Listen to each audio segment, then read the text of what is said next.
Pada kesempatan kali ini saya akan membahas tentang bagaimana cara mengambil kata selain kata pertama dalam sebuah kalimat. Kalau dalam tutorial sebelumnya saya menjelaskan tentang bagaimana cara mengambil kata pertama dalam sebuah kalimat. Kalau yang ini kita akan mengambil kata selain kata pertama dalam sebuah kalimat. Oke, langsung kita tutorial saja ya, teman-teman. Kalau ini saya umpamakan adalah, di sini aja kali ya, nomor ya.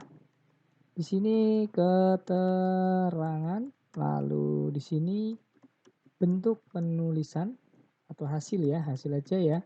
Lalu di sini adalah bentuk penulisan. Oke, langsung kita tes ya. Kita kasih warna biar lebih cantik. Warna, oke warna ini aja. Kita contohkan berapa contoh ya? Kira-kira 4 aja atau 5 nih, 5 biar agak banyakkan sedikit ya. Keterangan di sini umpamanya Budi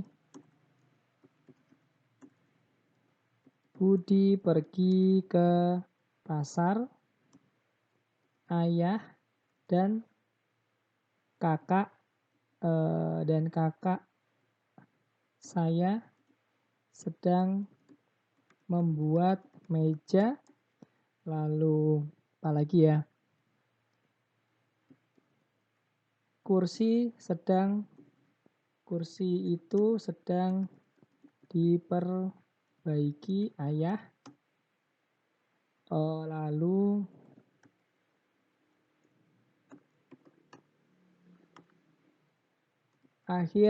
akhir ini sering hujan.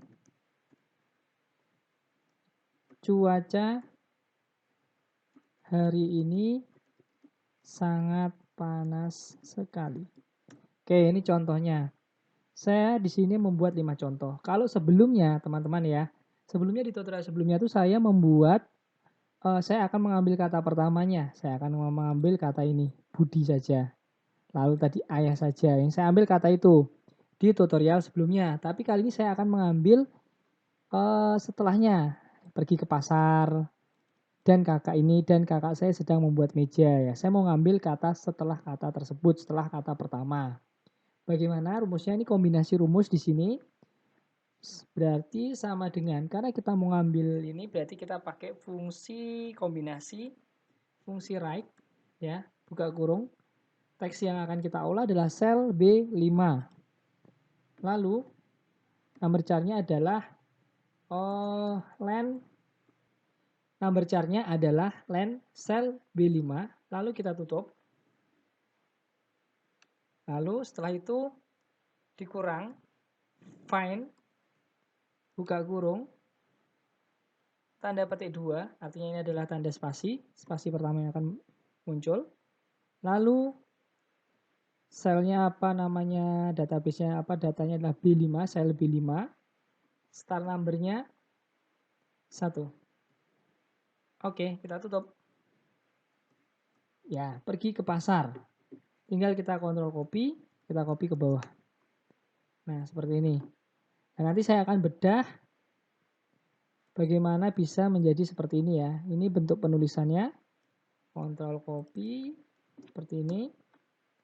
Saya copy aja langsung ke bawah. B5 jadi 5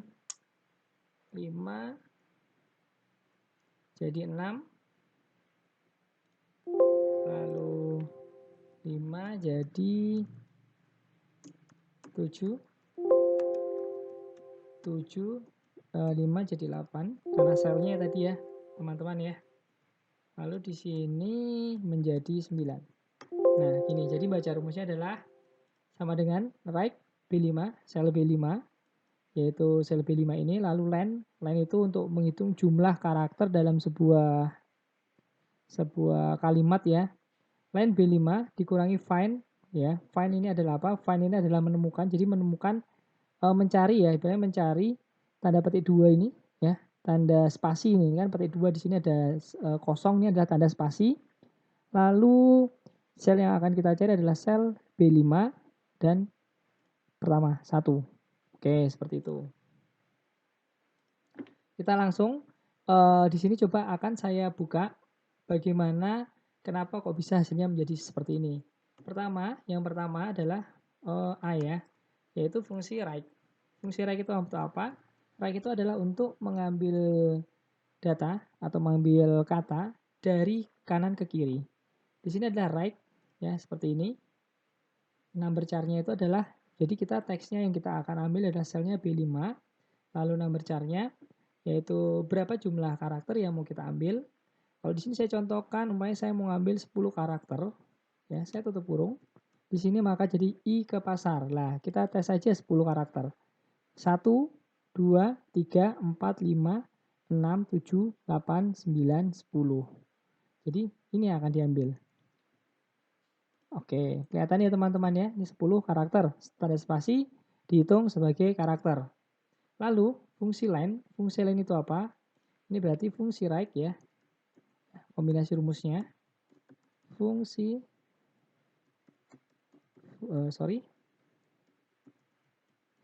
fungsi write. Lalu yang kedua adalah kombinasi dari fungsi len ya. Kalau sama dengan len ya, buka kurung. Len adalah teksnya langsung. Teksnya berarti selnya apa? Sel B5. Saya ambil contohnya di sini. Kita tutup kurung, dia akan menghasilkan jumlah 19. Jadi kalimat Budi pergi ke pasar itu terdiri dari 19 karakter. Dicoba aja hitung. 1, 2, 3, 4, 5, 6, 7, 8, 9, 10, 11, 12, 13, 14, 15, 16, 17, 18, 19 karakter. Oke, seperti itu. Ini adalah fungsi line. Fungsi len. Lalu yang ketiga adalah fungsi find. Ini pernah saya bahas di sebelumnya ya teman-teman. Fungsi find sama dengan find buka kurung. Kita mau mencari apa? Tanda petik 2 ya. Karakter jadi bukan petik 2 ya, maaf, tapi spasi. Lalu sel yang kita cari adalah sel B5. Lalu kita lagi data koma start number-nya dimulai dari karakter pertama tutup kurung. Nah, jadi ada berapa itu? Ada 5. Ya, teman-teman bisa lihat ya. Ada 5 hasilnya. Ini adalah fungsi find. Jadi bacanya seperti ini teman-teman.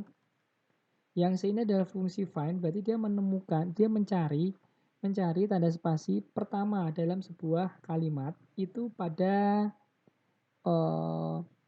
karakter yang keberapa. Nah, kalau kita lihat di sini, fungsi find-nya ini adalah pada karakter yang kelima. Kita bisa uji coba. 1B, 1, 2, 3, 4, 5. Ini tanda spasi adalah pada karakter yang ke-5. Ini pada karakter yang ke-5. Seperti itu. Nah, kenapa tadi perlu 19 punya 5? Perlu 19 ini apa namanya? Kenapa kita perlu angka 19 dan perlu 5? Karena kita menggunakan fungsi write. Jadi logikanya tadi kan di sini saya contohkan saya write sel B10 nih, ada 10 toh. Nah, tadi kan saya contohkan ini nih. Oke. Nah, sekarang fungsi ini apabila fungsi write tanpa fungsi find itu berarti sama dengan akan seperti ini. Write ya, buka kurung sama aja kan ini teks. Teksnya ini sel B5 lalu buka kurung, number char-nya adalah pakai fungsi lain tadi nih, fungsi lain aja berarti 19. Yang muncul adalah Budi pergi ke pasar karena terdiri dari 19 karakter. Berarti logikanya bagaimana caranya agar 19 karakter itu kita kurangi agar kita bisa mengambil pergi ke pasar saja. Logikanya seperti itu. Oleh karena itu diperlukan fungsi find. Nah, pakai fungsi find. Jadi seperti apa? Ya, kan logikanya sama aja kayak gini, sama dengan fungsi, benar ya di sini aja ya. Berarti kan sama dengan RIGH write buka kurung, teksnya mana? Teksnya akan dicari adalah sel B5, lalu number char-nya ini sama aja ini sebenarnya 19 ya, 19 tadi dengan fungsi len, lalu find-nya adalah fungsi find-nya pada karakter kelima dikurang. Jadi pergi ke pasar, seperti itu. Jadi ini adalah kombinasi-kombinasi sehingga bisa membentuk sebuah hasil ya.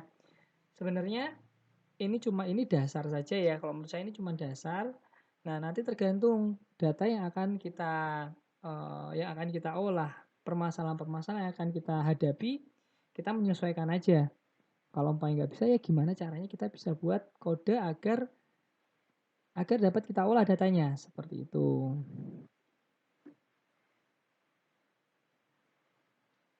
Oke, demikian tutorial dari saya. Semoga bermanfaat. Salam Kutoprek Tutorial Excel.